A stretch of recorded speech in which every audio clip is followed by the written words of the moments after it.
In episode 7, while you thought that maybe Megan would leave town, she didn't. She ends up sticking around and kind of stalking Eli. And it doesn't take long for the North Koreans to find her. They let her know that they're aware of Eli's entire schedule. And in order to forget that schedule, all she has to do is come with him and hand over any flash drives she kept. She agrees, and they walk over to the trunk of the car that she's driving. She opens it up, and when he bends over to look in, she attacks him, knocking him out. She grabs his phone and closes the trunk. Starts looking through it and sees an interesting text chain. It's a text chain that says that Shane Evans was a CIA agent who was tailing her in Iceland. So she calls up Cassie, who's got her own problems, and asks Cassie if any of this is true. If there's a possibility that Shane had followed Cassie to Iceland to find her. And Cassie tells her he was already on to you. He didn't follow me. Megan says, okay, well, I need you to broker a meeting between me and Shane because I have information to trade. Cassie's reluctant to do it because Shane doesn't really have that power, but Megan starts begging her. And then she sees police lights in a rearview mirror. She starts panicking, hanging up the phone with Cassie, and the reason the police stopped is because she had parked her car in the breakdown lane. So the police had figured that she needed some assistance. The police officer asked for her license and registration, but Megan has to play dumb like she doesn't have it. The police officer then asks Megan to get out of the car, and then Megan notices the police officer is selling candy. And Megan used to sell the same candy for Eli. So she starts pleading with the police officer to just let her go, tapping into the fact that they both are mothers, and at the moment, her and her son are on speaking terms. It works. The cop just tells her, please don't park in the breakdown lane again. No, as I said, Cassie has her own crap to deal with. She was able to track down which boat was on her viewfinder and where it is. Her and Shane head over there, but they get super suspicious when there is a blood stain on the concrete directly outside of it. They head into the boat, and they find the bodies of 3 dead FBI agents. Cassie then notices that her other red glove from Berlin is sitting conveniently on the ground. Shane yells at her to drop it when she goes to pick it up because it's evidence. But Cassie knows how bad of a look that is, so when Shane goes to call the police, Cassie picks it right back up and puts it in her pocket. With Shane on the phone with the cops, Cassie decides to call up Dot. Dot, though, is in a meeting, so Cassie has to say, have her call me back as soon as possible. The cops show up at the boat a little while later, and as Cassie is waiting outside of it, she gets approached by Jenny. Jenny's all excited because she heard there was a murder on the police scanner, and she wants to get some dirt for her podcast. But Cassie's a little freaked out. She feels like Jenny is stalking her. She also feels like Jenny is being super excited when 3 people were just murdered. She gives her a lecture about how she needs some perspective in this world. And Jenny goes, whoa, I didn't know you were going to be here. And here you are, lecturing me again. And, I really looked up to you. But all you ever do is show up and talk down to me. She then asks Cassie, wait, what are you doing here? But Cassie luckily doesn't have to answer that question because Jenny's phone starts ringing and Jenny has to go take the call. After Shane is done talking with the police, Shane and Cassie head back to Cassie's place where they fill Max and Annie in on everything that happened. Annie's a little bit confused about why she brought Shane over and how Shane can help this. And that's when Cassie reveals to the group that Shane is also a CIA agent, which Shane is not all that happy with. Shane then gets the topic back to the Viewmaster, the photos, the murders, and he tells Cassie that everybody who's been murdered has been associated with Will, the guy from Berlin. And every photo on the Viewmaster has marked the location where they were murdered. There's one photo left. And the only way that somebody could successfully frame Cassie is if she were dead. So Shane thinks the last murder is going to be Cassie.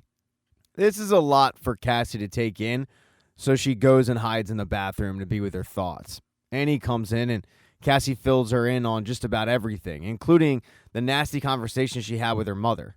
They get interrupted by Max, who knocks on the door and says that he's got some information on the last slide. He's been able to figure out that it's a ride at the local pier.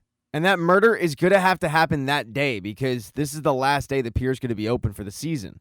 But as Max is explaining this, he notices something on her shelf and he asks, what is that? And when Cassie goes to see what it is, it ends up being the knife that the double had planted. Shane then goes and notices that somebody broke in the back door, and all of this is not a good look.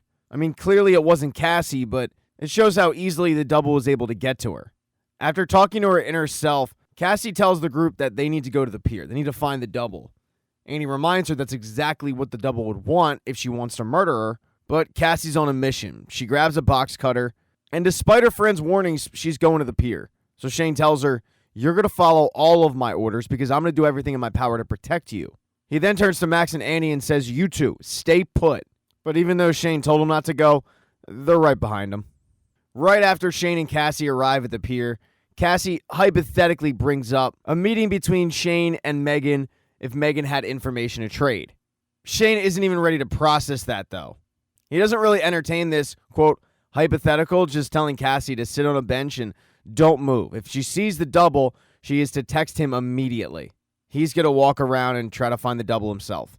Right after Shane leaves to go find the double, Cassie hears her phone blowing up. She's got 3 texts from Davey, 1 from Megan. The Megan one just says, on my way. Davey's say, I'm so confused. Can you call? I really need to talk. But before Cassie can get back to anybody, she notices the double walking into the carousel. She does text Shane, but she doesn't wait for a response. She chases after the double. As Cassie heads into the carousel to find her doppelganger, Annie and Max arrive at the pier, but they're not alone, because they're being followed by Gabrielle and Esteban. And as Max and Annie are looking around for Cassie, the doppelganger, both, Max notices, thanks to a mirror, that they're being followed by these psychopaths. So they start trying to lose them as soon as possible. They realize, though, that even if they do lose Esteban and Gabrielle, it's not going to be long before they're right back on their tail. They need to come up with a plan. Annie comes up with a plan, and it involves the taser that they stole from him. It basically involves Max being bait, causing a distraction that gets Esteban and Gabrielle's attention and distracting them for long enough so Annie can use that taser. It works. Esteban and Gabrielle chase Max all the way to underneath the pier, and Annie uses the taser on Esteban first, and she showed up at the perfect time because Gabrielle had a knife to Max's throat. Max is able to take Gabrielle down, and then Annie shoots Gabrielle with the taser. Annie then looks down on Gabrielle's hand, and Gabrielle was wearing her ring, so Annie took it back. Annie then realizes what she just did to Max, using him as bait, and she feels horrible. She starts to apologize, but Max doesn't care because it worked. And with Annie putting the ring back on, it sure seems like they're officially engaged. But back over with Cassie, she continues to look for the double to no luck, and that's when she gets the return phone call from Dot. Dot tells her she appreciates all the information she's already given, and she's going to be running a task force to look into the murders of the FBI agents. But Dot then notices a lot of background noise, and Cassie tells her that she's at the pier, and the double is also there as well. Dot warns her that it's not safe to be there, and if she sees Benjamin Barry, she's to get away from him as soon as possible. And just as Dot says that, Benjamin Barry appears. So Cassie does what she was told, getting away from him, but getting on a Ferris wheel. And not just any Ferris wheel, but the Ferris wheel car that was in the viewfinder. When her car gets to the top, she looks down and Benjamin is waiting for her. But Benjamin is then approached by Shane, who is wondering what the hell he's doing there. Both men start telling each other that they shouldn't be there. Cassie zooms in on her phone to see the conversation, but then she notices that Shane drops to the ground, and she thinks that Benjamin did something to him. When she finally gets back down to the ground, she goes to get off the ride, but that's when she's approached by the double, and the double is Grace. At gunpoint, Grace makes Cassie get back on the ride, and the two head back up on the Ferris wheel.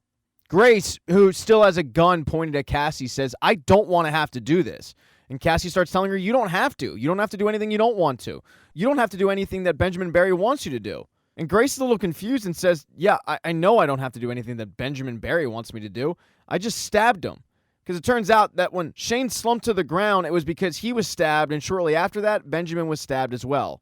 And the fact that Benjamin Barry had nothing to do with this really surprises Cassie. But right next to her, Grace is stressed out because she actually liked Cassie, and she doesn't want to do this. She doesn't feel comfortable doing what she's about to do. She explains to Cassie that this whole situation is a lot bigger than either of them. Cassie starts begging Grace to put the gun down, but Grace is ignoring it because she's lamenting her life decision.